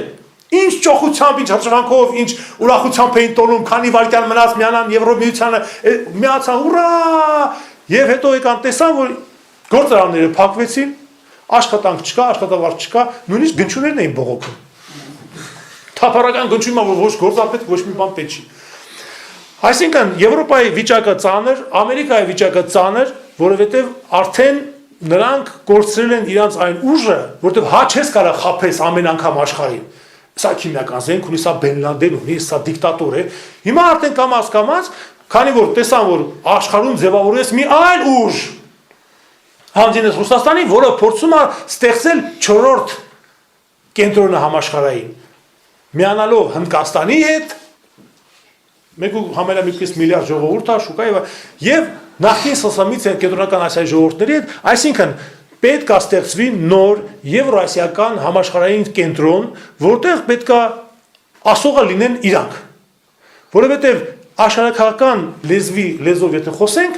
այդ տերիտորիան կոչվում է Heartland, այսինքն սիրտը, աշխարհի սիրտն է։ Եվ Մակինդերը, անգլիացի շատ խորամանկ դիպլոմատ, իմիջիացիայում եւ անգլիական աշխարհական դպրոցի հիմնադիր ասում է, որ ով որ տիրապետում է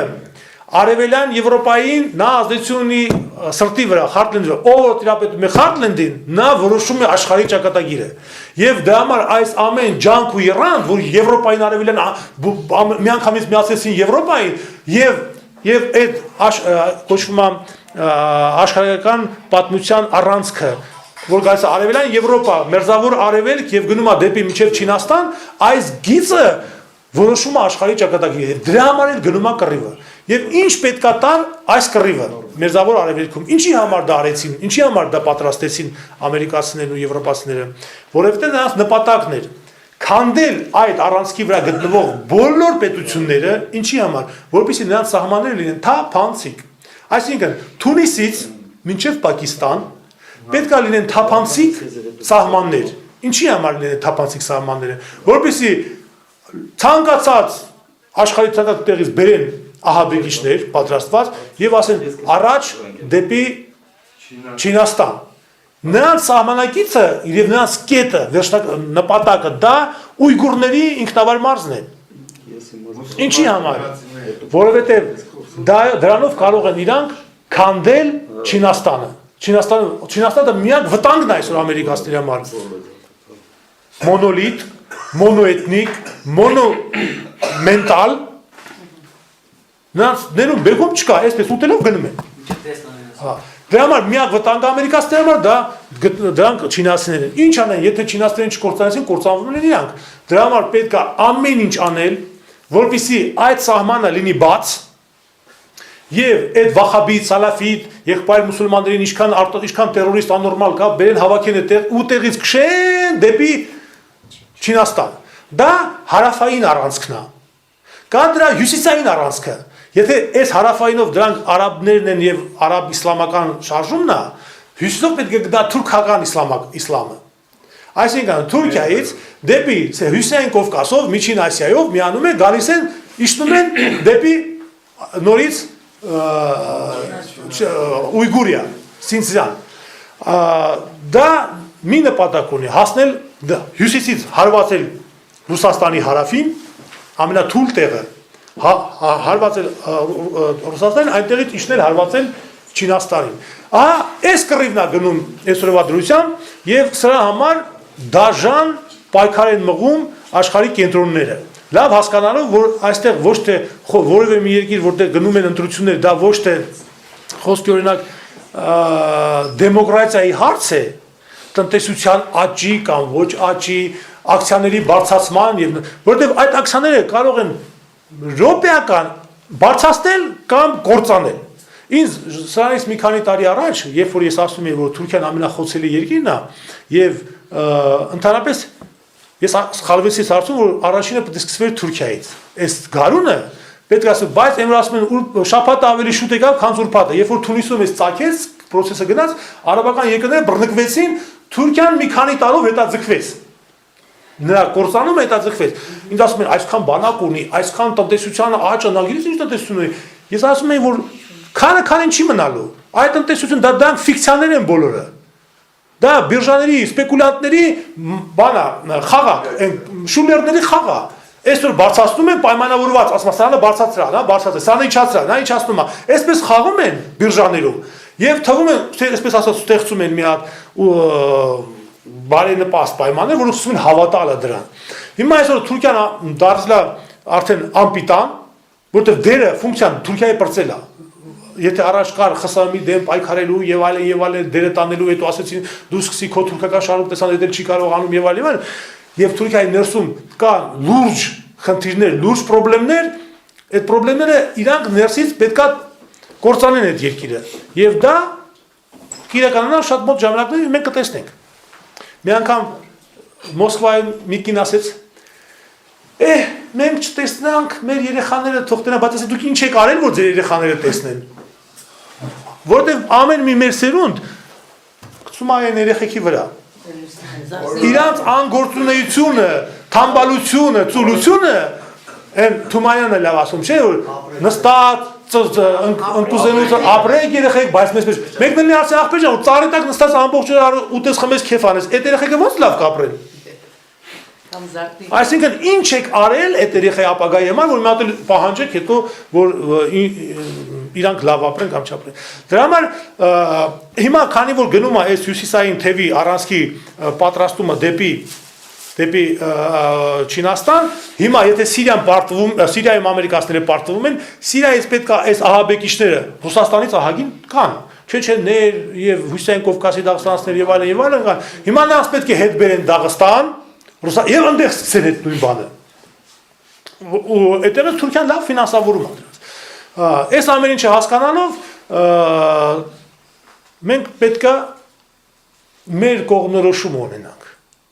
Ես դրա համար չեմ ասում ձեզ դուք ինչ կողմնորոշում պիտի ունենաք։ Պետք է հասկանաք, որ ինչ ուժեր են եւ նրանց առաջարկությունը մեզ ինչ է եւ արդյոք նրանց առաջարկությունը մեզ դա ձեռնտու է եթե մենք այսպես բոբիկացել են բոլորը ասում են մենք պետք է գնանք Եվրոպա եւ եթե մենք ասում ենք Եվրոպա մենք հասկանում ենք թե մեզ տալու են ժամանակակից տեխնոլոգիաներ մեզ տալու են ինչ որ եվրոպական այն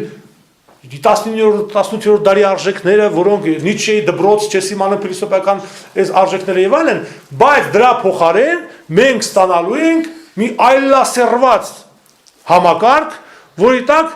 կամ մենք պետք է խելագարվենք, որտեղ մենք չենք կարողանալու դիմանանք այդ այլասերված, ասենք նամուս թասիբ ունի, որ ազգային արժեքներ, դա ոչ թե ազգային, նորմալ արժեքներ է, ընտանիք հասկացողություն, որտեղ այնտեղից մի այդ այլասերվածների հետևից գալիս են։ Ֆեմինիզմը ինչ ասես պետք է անեն, դու պետք է լռես, գան այսպես ցլուդանան դեմդ կանգնես այսպես բաներ անեն, դու ոչ կարող ոչ ասես ոնց թե, բայց դու իրավունքները չես պաշտպանում, չես ընդունում, դա համար ինքը այլ դրանից դրդված, դրանից վիրավորված ինքը այսպես արտահայտում է իր շահերի պաշտպանությունը։ Երկրորդը դա յուրինալն է, որտեղ որ ձեր երեխաներին մի հատ ձեն լսվեց, հանկարծ հարևանը լսեց երեխան լացում է, զանգում է մի անգամ ասում է այս երեխան լացում է, ուրեմն ծեծել են։ Գայթ ասում բալիկ ջան, չես լացում, մաման ասեն կոնֆետ չի տալիս, կամ մի հատ չապալախել է։ Դե արի տարան քեզի, մամա դե սկսի դատվելը, սկսի դատարան, այս դռները ընտրը, որ քո երեխային դու հետ բերես։ Տենց այսօրվա դուսամբ ամբողջ Եվրոպան եւ այն երկրները, որոնք միացել են իրանց։ Եվ օրինակ շատ դեպքեր եղավ ռուսների հետ մեկտեղ, որոնց ռուսների երեխեքին խլում էին։ Նույնիսկ մի շատ սկանդալային դեպք եղավ, երբ որ դիպլոմատին եկան ծեծել, չէ, ռուս դիպլոմատին մտան տանը ոստիկանները ծեծեցին, որ քո երեխան ինչի է լացում։ Ուրեմն դու քո երեխան լավ, ասում ես երեխան չէր լացում։ Այսինքն դա օրենքներն է, որ եթե դա ընդունում է, դու խաղ չունես դրա դեմ։ Այսինքն գալիս են բռնի քեզ ասում են փչացիր։ Հիմա բայց Ռուսաստանում են այդ արժեքներին խախտում։ Ասել։ Հիմա երբ որ Ռուսաստանում այդ արժեքները մտցրեցին 90-ական թվականներին 2000-ական թվականներին օրենք ընդունեց Ռուսաստանը, որ այլևս այդ պրոպագանդան արգելված է Ռուսաստանում, դրա համար սկսեցին որ բոյկոտել Օլիմպիադան, որ գոմիկներին նեղում է Ռուսաստանում, օրենք են ընդունել, մենք չենք գնա այդտեղ, այդ ինչ երկիր է 21-րդ դար, որ գոմիկների դեմ օրենք, բայց Ռուսաստանում իսկապես ասեմ ձեզ գոնե այն դեպուտատների մեջ մի քիչ տղամարդություն կա, ասենք շատերին ես գիտեմ անձամբ, որոնք նույնիսկ լավ իմանալով, որ իրանց կողքին նստած է միասեռականը, որպես պատգամավոր, նրան ասեցին, եթե դու շատ թփրտաս, կարող է տուն չհասնես։ Եվ օրենք ընդունվեց, առաջինը Լենինգրադում ընդունվեց, Սանտ Պետերբուրգում։ Միասեռականության պրոպագանդան օրենքով արգելված է։ Եթե հանգարց մեկը անում է, քանի անգամ դες դեպք եղավ արդեն, բռնեցին, դատեցին։ Հակա պրոպագանդան դեմ խոսալ կարելի է Լենինգրադում։ Այնպես, չէ, դեմ խոսալը որն է, դու ազատ ես քո գաղափարը արտահայտելու։ Դու ասում ես կամ դեմ ես կամ դու իրավունք չունես գործողություն անել, ասեն խփել, ջարդել, փշրել, սպանել եւ այլն, բայց խոսքի ազատությունն է, դու կարող ասես, որ ես այդ արժեքներին դեմ եմ, բայց եթե մեկը ասի, ոչ թե ես կողմ այլ բռնեն ասեն, ոչ որ ասում են, իրա պետք է պաչենք, համբյուրենք այդպես բան, ոնց որ Հայաստանում են։ չէ, քննարկում այնտեղ չեն քննարկում դա ինչ բան է, մինչեւ օրենքի ընդունելը կար այդ քննարկումը։ Բերում էին միասեռականին ու քննարկում էին, որ դուք ճիշտ չեք, բայց տեսան, որ միասեռականները աննորմալ են, բացարձակ աննորմալ են, հիստերիկ, աննորմալ, փսիխ, հա, եւ տեսան, որ չէ, ժողովուրդը տեսան, որ դա մի բան են չի, հետո դրանից հետո արդեն ընդունվեց օրենքը, դու կարաս ասես, որ քննար, ասես, ես օրինակ չեմ, բայց դու մանրամասներ չես կարող ասես, որ դա լավ բան է, որ դա արդեն գնում է պրոպագանդա, կամ ասենք այնտեղ ինչ-որ քո գործողությամբ դրսևոր ես էդի, եթե առաջ դու կարող ես գնալ տեսնել ոնց են իրար բոլորը ստենց իրար պաշպճվում եւ այլն եւ դա ուզում են ասեն սա ամենաբարձր ցուցանիշն է ժողովրդավարության հիմա արդեն դրա համար կարան եթե բողոքող եղավ եւ ինքը փաստունի կարա դատի տա եւ դատը շայի ու դրա համար այդ օրենք ընդունողին ինչ ասես ասեցին մի Միլոնով կա Լենինգրադից ճայել տղա այս նորմալ տղա ընտանիքի տեր տղա որ այդ օրենքը մտցրեց անցկացրեց ինչ ասես ասում են այդ մարդու մասին այսինքն վարկաբեկում են ամենալկտի ձևով բայց ասում եմ այդ ինչ համբերության տեր տղա է դա ամեն մարդ չի կարա տենց բան վերցնել ասենք հայերս վեկալենք մի բան կանեինք ֆիզիկապես էլի բայց ինքը այսպես որպես ուղղափառ քրիստոնյա համբերությամբ իր խաչը տենց հանգիստ նորից հակասում է հակառակորդվում է վիճում է եւ այլն Սա ու չնայած ինչ ճնշում են գործադրում Ռուսաստանի այսօրվա ղեկավարության վրա, կառավարությունը ես չեմ համարում ղեկավարություն, նախագահի եւ նրա թիմի վրա նենց ճնշում են գործադրում, որպեսզի ինքը այս օրենքից հրաժարվի։ Այսինքն հիմա տեսան, որ Ռուսաստանը դառնում է ինչ որ եվրոպական արժեքների արժեքների կղզի։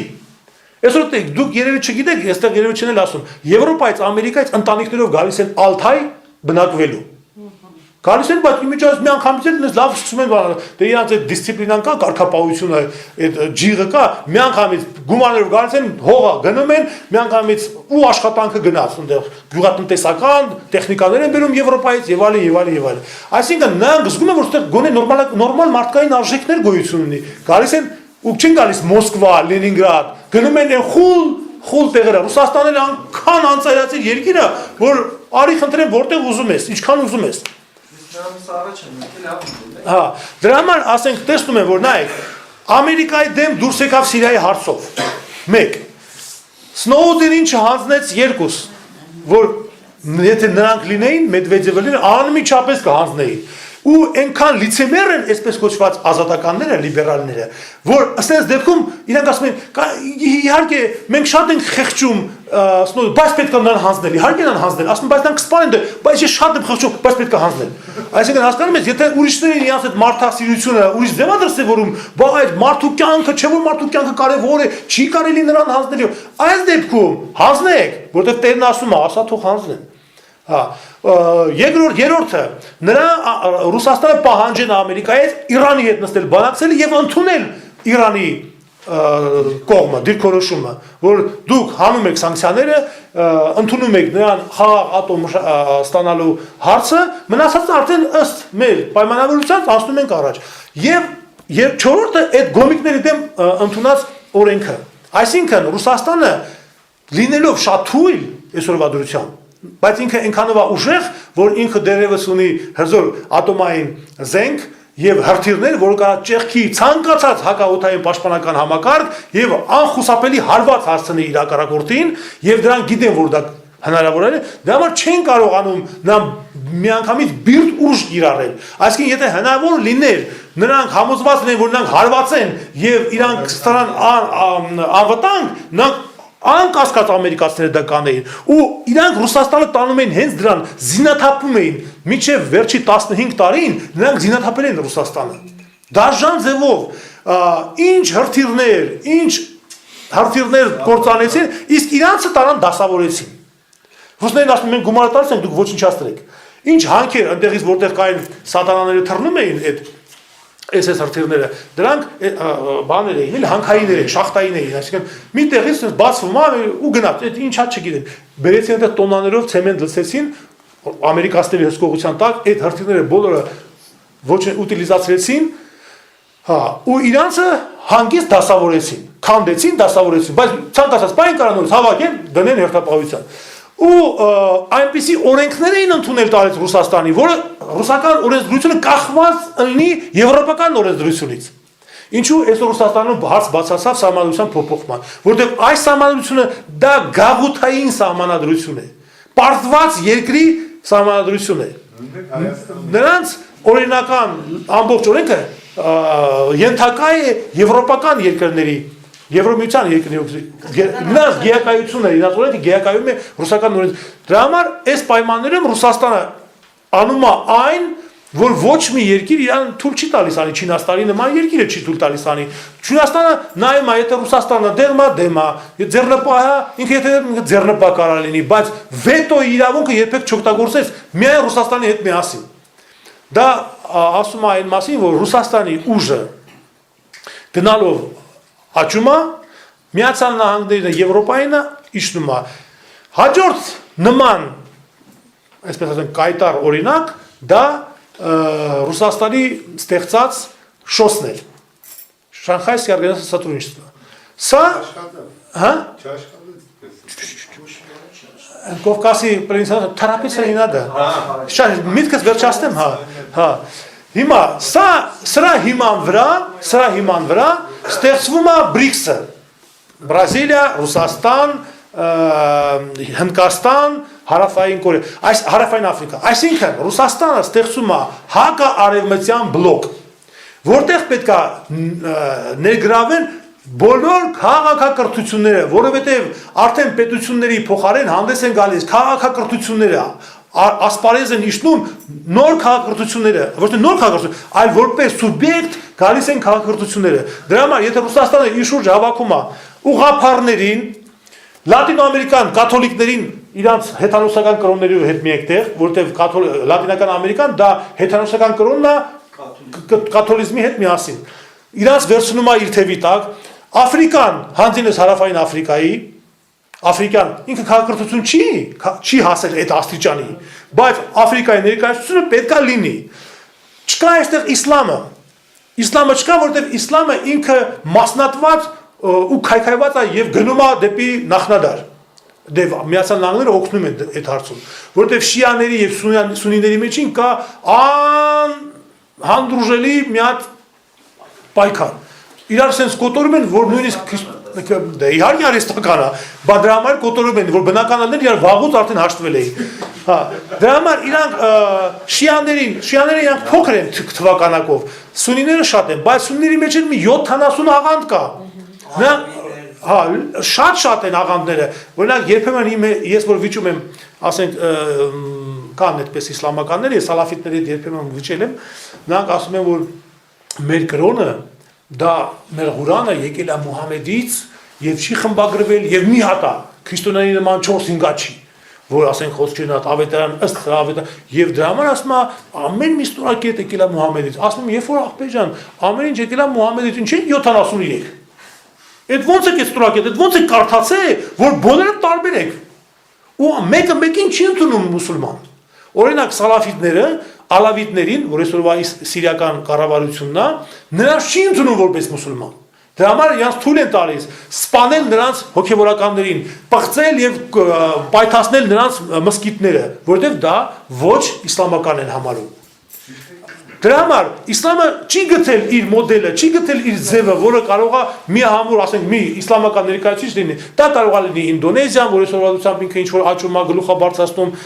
եւ այլն, դա կարող է լինի Պարսկաստանը, պետք է լինի երկու թևի ներկայացուցիչ, եւ շիաների, եւ սունիների, որը չլինի անարդար, որ դուք ուրեմն իմ դեմ եք, եթե շիաներն են, ուրեմն սունիների դեմ եք, եթե սունիներն են, ուրեմն շիաների դեմ եք։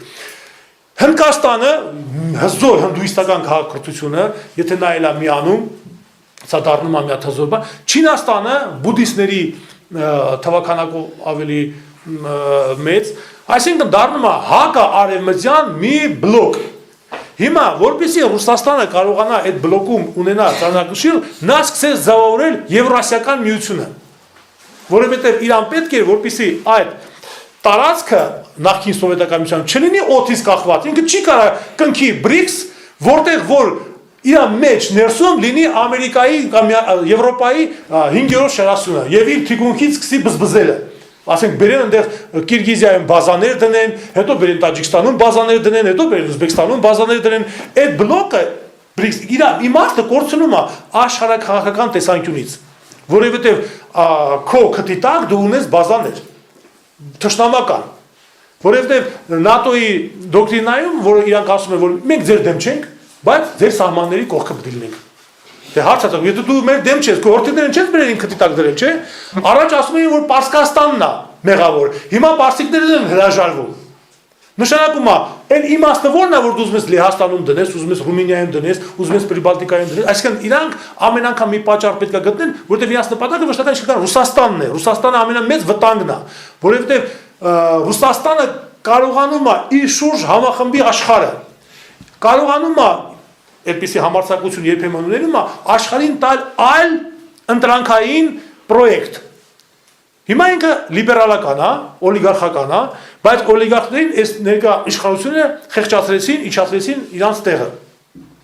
Եվ դա տեսակ Բերեզովսկի օրինակով, դա տեսան իրանք բոլորը Խադարկովսկի օրինակով, վերջում Բերեզովսկին մեղա եկավ, բայց ուշ էր։ Երբ որ բրիտանական հետախուզությունը իմացավ, որ նա ուզում է գնա Ռուսաստան, խեղդեցին,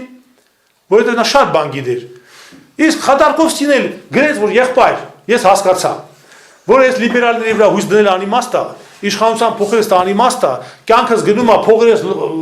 Լոնդոնում, Իսրայելում միլիարդներս դրած չեմ կարողանում օգտվել, ես գալատ եմ արել։ Էլ չեմ անելու ինձ բաց թող գնամ իմ համար հումանիտար գործերով զբաղվեմ, իշխանության հետ գործ ունեմ։ Հա, կրճատեցին, թողեցին։ Հիմա այսինքն տեսան, որ օլիգարխները իրանք այլևս չեն կարող իշխանության վրա թելանել այնպես, ինչպես ամերիկացիներն են իրաց թույլ տալիս։ Ամերիկայում դա օլիգարխների երկիրն է եւ նրանք են որոշում, ում դրեն երկու անկախ Ամերիկայում երկու անկախ նախագահներ մյուսը երկուսն է գյուլել են։ Դրա համար նրանք երբեք թույլ չեն տա, որպեսզի այնտեղ լինի մի նախագահ, որը փորձի պետական շահերից ելնելով ինչ-որ հարցեր որոշել։ Այսօրվա դրությամբ տեսնում ենք, որ ձևավորվում է այդ հակարևմտյան բլոկը, այդ հակարևմտյան բլոկում ստեղծվում է Եվրասիական միությունը եւ Ռուսաստանը փորձում է շատ դժվար, որովհետեւ իր ներսում նստած է 5-րդ շարասյունը, հանձինս կառավարության, եւ նրանք ամեն ինչ անում են, որպեսզի դա թույլ չտան։ Որովհետև մի պատկերացրեք, մի թևը իշխանության ասում է մենք գնում ենք այստեղ, մյուս թևը ասում է չէ մենք գնում ենք հակառակ ուղղությամբ։ Արծիվները տարբեր ուղղությամբ են։ Հա, հիմա նշանակում է մի արծիվը պետք է գլուխը թռցնել։ Դա իշխանության, այսպես ասած, օրենքն է, չի կարող լինի երկու մանարխ։ Բայց քանի որ նրա մեջքին կանգնած են ամերիկյանները, օլիգարխները եւ նրանց հովանավորում եւ ոգևորում են, որ գնացեք, մի վախեցեք եւ այլն, դրա համար Ռուսաստանը ճռռալով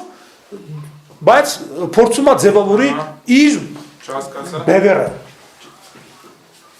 Հիմա թե ինչքանով դա կստացվի, թե չի ստացվի, դա գործընթաց է։ Դա գործընթաց է։ Եվ մենք կարող ուղղակի, այսպես ասած, կոսվենի, այսինքն կողմնակի դիտորդ լինենք եւ կողմնակի երևույթներից սկսենք անել եզրակացություններ։ Այս հարցում որ պետությունը ինչ դիրքորոշում ընդունեց, ինչքան կարողացավ ինքը ցույց տալ, որ ինքը անկախ պետություն է կամ ինքը հզոր պետություն է, ինչքան նա խոսքը անցնում, սրանք նուրբ հարցեր են, որ պետքա լավ տիրապետես այդ արվեստին, որը կոչվում է քաղաքականություն, եւ կարողանաս ճիշտ կողմնորոշվես։ Դա որոշում է ազգիտ էլիտա։ Եթե ազգիտ էլիտան փչացած է, ուրեմն կներես որոշումը կլինի սխալ,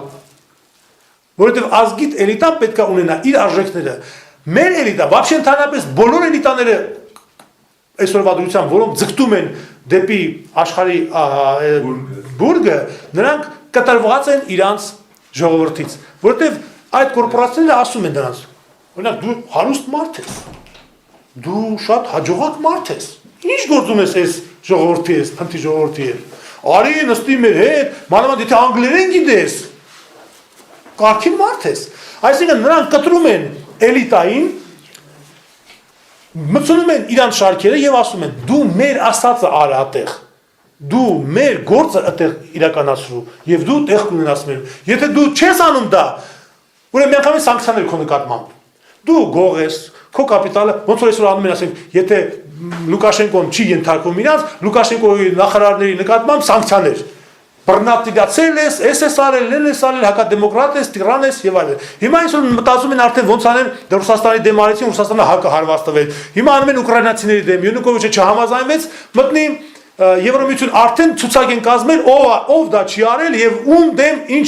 բաժանմիջոցներ։ Սա այսինքն ոչ մի կապ չունի դեմոկրատիայի հետ, ոչ մի կապ չունի ազգային շահերի հետ, բացարձակապես սա պարզապես օտար երկրների, օտար վերնախավի շահերն է, որոնք հետապնդում են, ով խանգարում է, կամ վերացնում են, կամ ոչնչացնում են, կամ գնում են։ Հիմա Ռուսաստանի էլիտայի մեծամասնություն գնված է։ Հայաստանը չգիտեմ, դուք գիտեք։ Ես այստեղ չեմ լինում։ Հա։ Դրա համար եթե նրանք ասում են, դու գիտես ինչ, դու արի դու մեր շահերը այստեղ ներկայացրու, դու Եվրոպաներում, բաներում, բանկերում եւ այլն հաշիվներ բան, հարգանք կունենաս բան, մենք այս օթյակ կմցնենք քեզ, այն օթյակ կմցնենք քեզ, հասկանում ես, եւ հանկարծ եթե մեկը մտնում է այնտեղ, աշխարհը իրանն է արդեն։ Բայց ինքը չի մանում, ինքը տուզիկի դերում է։ Եվ այտենց էլիտար ակումբներ կան, եւ նրանց մեջ այսպես ասենք 16 բանկային ընտանիքներ կան, որոնք հսկում են այս մնացածին։ Դրանցից գալիս շուտով դա կշատանա, 22 կդառնան։ Աշխարհում տենց իրանց ագենտները մոտ 1000 բանկ, որոնք բանկերը բացվում են, ֆիլիալները բացվում են եւ տեղում միանգամից կապը գնում է։ Լինդեն Լարուշի խոսքերով դա Ռոթշիլդների եւ Ռոքֆելլերների հսկողության տակ են, հոլանդական եւ բրիտանական արքայական տների հովանավորության տակ են եւ այլն եւ այլն։ Մեծ դերատանում ստեղ Վատիկանը եւ իր բանկը, Վատիկանի բանկը, աշխարհի ամենահարուստ եւ ամենագաղտնի եւ այդ գումարները ումա ծառայում ինչա դա նույնիսկ չեն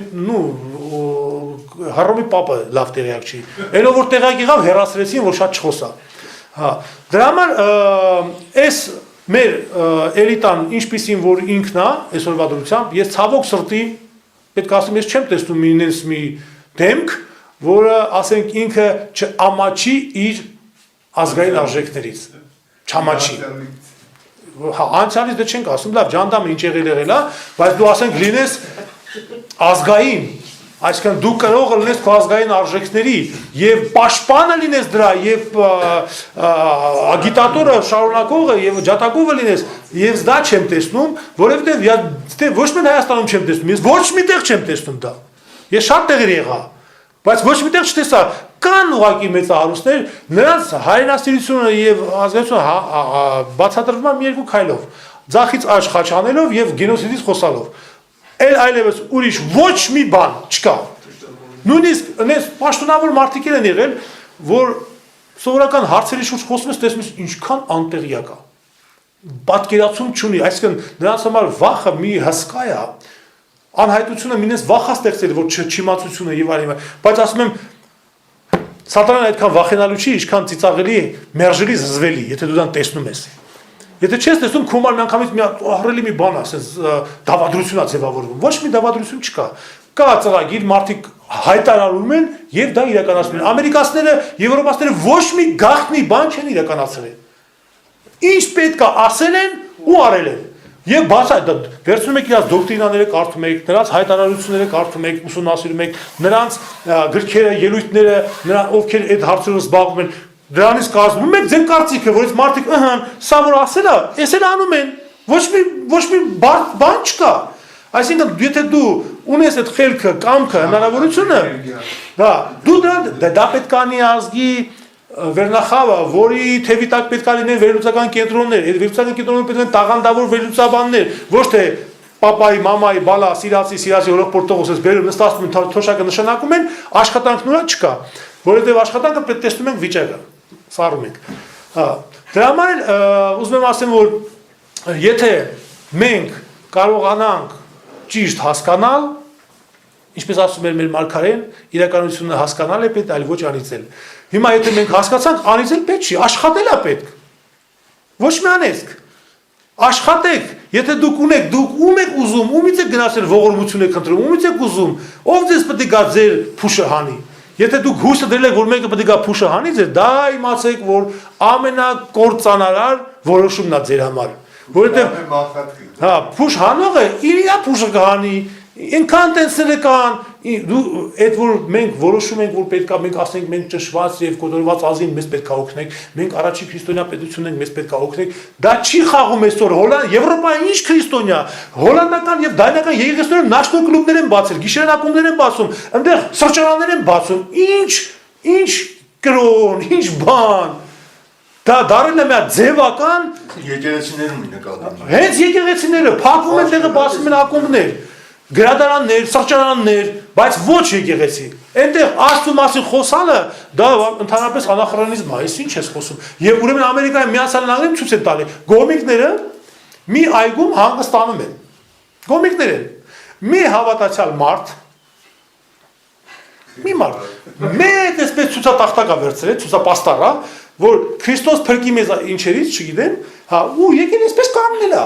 Դուք տեսնեիք, ինչ վայն ասում, ինչ հիստերիա է գոմիկների կողմից։ Ուզում են ծվատեն, բայց չեն կարող ոչ մի բան անեն, որտեղ օրենք է։ Մարդը իրավունք ունի առնի կանգնի։ Բայց գիտեք ոնց որ էլ ասում է չորտատ լադնը, որ այսպես մի վայնասուն, մի խոսքով ուզես հասան ոստիկաններն եկան, այս մարդն ասում է ես կանգնած եմ։ Դրանց հավքեցին տարան։ Այսինքն իրանք իրավունք չունեն կպնեն իրան, բայց իրանք դրանից էլ վատ են զգում, որ իրանք Աստծո անունից իրանց ոնց որ ասած պախարակում են։ Այսինքն Աստված այնտեղ էլ դեր չի տանում։ Դրանք դարել են մենակ ձևական, այսպես ասած, տուսովկի տեղ։ Շաբաթ կիրակի գան բոլորը խաչանեն եւ այլն, իբր թե իրանք, բայց իրանք կյանքով, կենցաղով իրանք Աստծուց, Քրիստոսից, քրիստոնեություն բացարձակապես հեռու մարդիկ են։ Կողմիկները չեն, բայց ճարագալույցի վրա։ իրար դրորի, կրակ վերցնելու։ Աջոս քանի այդ պաստառով բազել է բարելով։ Ես մի հարց ունեմ, կարող Ես մամետ եզրափակեմ ու անցնենք հարցերին։ Հիմա պարոնայք եւ տիկնայք ավարտելով իմ մոնոլոգը ես ուղղակի խնդրեի ձեզ չընդունել ես ասում եմ որպես ագիտացիա դուք ուղղակի վերլուծեք հետևեք եւ տեսեք որքանով է ճիշտ ասում Մոսկվայից եկած մեր ընկերը եւ կարծեք ձեր օբյեկտիվ կարծիքը որովհետեւ նման հարցեր զոհ գնալ ինչ որ պրոպագանդայի ագիտացիայի իսկ իմացեք նա ով որ շատ փող ունի նա պրոպագանդան ավելի է ազոր եւ իսկ նրանք ձեզանից հաստատ շատ փող ունեն դրա համար պետք է այստեղ շատ անաչար լուրջ հավասարակշռի ձեր համար դուք որոշեք ու այն ժամանակ երբ որ դուք արդեն որոշեցիք եւ ունեցաք ձեր կարծիքը դրա համար դուք պետք է տանեք համառ պայքար որտեղ ֆրանսիացիները երբ որ հասկացան որ իրանք տարվեցին նորմալ ֆրանսիացիները եւ դուրս եկան միլիոնավոր ժողովուրդը փողոց արդեն ուշ էր երբ որ պարլամենտում նախագահան վավերագրեց ընդեղից ուրեմն բոյկոտ արեցին շրջվեց ասեց կորեք այստեղից դեմոկրատիայի թշնամիներ այսինքն նրանք գոմիկներին ընդունում են օրենք որ արդեն ամուսնություն եւ այն ծնող 1 ծնող 2 այնպիսի աննորմալ օրենքներ երբ որ ինձ պատմեցին ոչ թե պատմեցին ես ասում եմ շշկրվել էի պատկերացրեք ես այստեղ չեմ կարող այդպես բաներ ասեմ բայց այդպես բաներ օրենքներ են ընդունում օրինակ պետք է լինի թափանցիկ զուգարաններ դուք դες բան պատկերացնում եք թափանցիկ Երկու հատ առել են նա։ ասում է որովհետև ասում է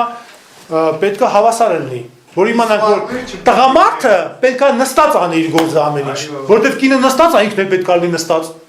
եւ որպեսզի իմանանք ինքը նստած է կանգնած պետք է թափանցիկ լինի եւ եթե դու կանգնած ես ուրեմն քեզ միանգամից օրենքի խախտում է այսինքն աննորմալ այսպիսի երևույթները իրանց համար դա նորմալ է իսկ դեր համար դուք որտեղ հետամնաց ժողովուրդ եք հասկանում եք մեզ նման նայում են այսինքն արդեն դարել է աննորմալների եւ նորմալների կռիվ տրադիցիոն ավանդական արժեքների տեր մարդիկ այսօր դառնում են հետամնաց համարվում են հետամնաց եւ դրա համար ուզում եմ ասեմ որ երբ որ դուք որոշում եք կայացնում իմացեք ձեր արժեքները կրելու համար Երբ որ դուք չեք ամաչելու, որ դուք հայ եք, չեք ամաչելու, որ դուք ընտանիք ունեք մայր, ունեք հայր, եւ ունեք երկեր, որ պետք է ասեն ջան անուշ մայրիկ, կարող ասեն պետք է ասեն ջան առաջին իմ ծնող։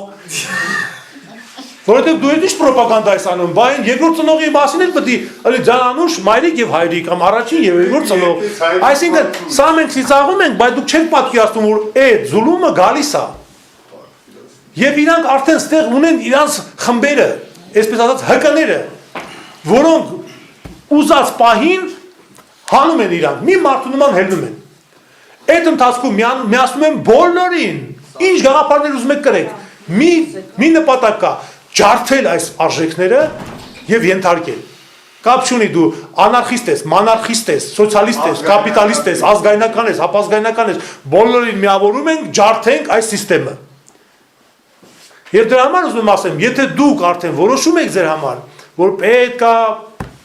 մնալ հավատարիմ սեփական արժեքներին, ուրեմն իմացեք, որ այդ արժեքների համար պայքարել է պետք եւ պաշտպանել է պետք, որը եւ ձեզ ցանկանում եմ։ Այսպեսով ավարտեցի իմ ելույթը, խնդրեմ հարցերը։